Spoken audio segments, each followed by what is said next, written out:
José sur la tombe de DJ Arafat et fait des terribles déclarations sur DJ Arafat. Pour plus d'informations après le générique. Avant de commencer, n'oubliez pas de vous abonner et d'activer la cloche de notification car cela va vous permettre de ne plus manquer à nos prochaines vidéos. C'est parti!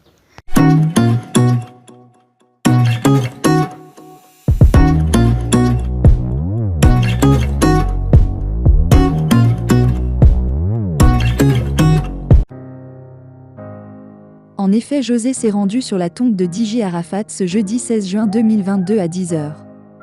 Puis elle a parlé de leur relation amoureuse secrète. Elle déclare avoir eu un enfant avec DJ Arafat. Voici la réponse d'Olok Pacha, un des amis fidèles de Yorobo. Une jeune chanteuse ivoirienne, du nom d'Angela Lova, déclare avec insistance depuis quelques jours sur la toile qu'elle aurait eu un enfant avec la légende du coupé-décalé, DJ Arafat.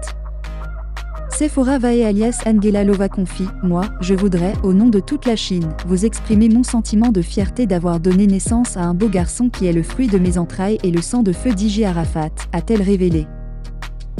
Dans ses propos, la transfuge du groupe musical féminin Les Meufs du Zouglou, sans donner de précision, affirme cependant que son histoire avec le Daichi et le gosse qui en est né sont une affaire bien connue de ses fidèles compagnons.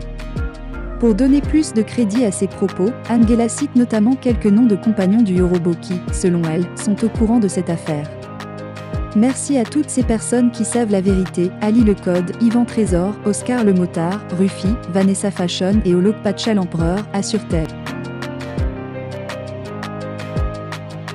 Côte d'Ivoire, 500 personnes adhèrent au GPS de Soro à l'épée Ouattara en danger. Dans cet entretien, Walina Koulibaly, président de la Force en Mouvement pour Soro, FMS, recadre ceux qui se méprennent sur la posture de son mentor, Guillaume Soro, relativement à la décrispation de l'atmosphère politique et considère que celui-ci pas isolé. Ce lundi, on a vu que les autorités ivoiriennes ont enfin remis à Blé Goudé son passeport. Quel commentaire ce dénouement vous inspire-t-il? La constitution ivoirienne interdit qu'un Ivoirien soit exilé.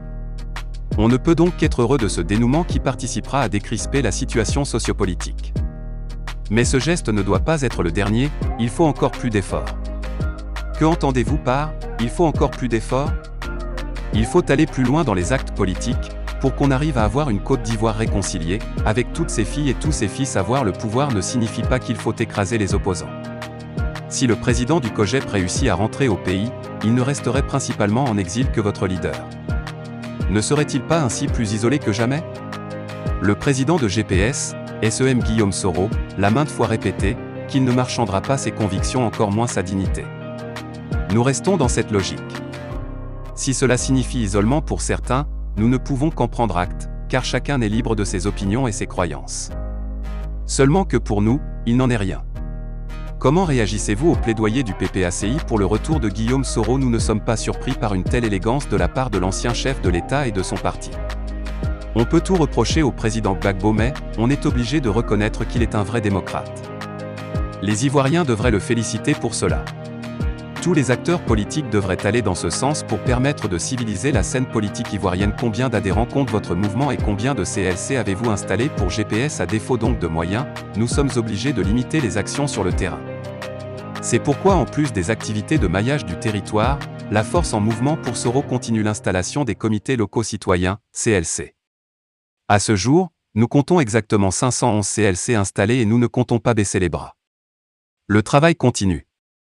Quelle est la position du camp Soro par rapport aux prochaines élections locales? Notre préoccupation à GPS, précisément à la FMS, n'est pas ces élections locales, mais plutôt le retour de notre mentor.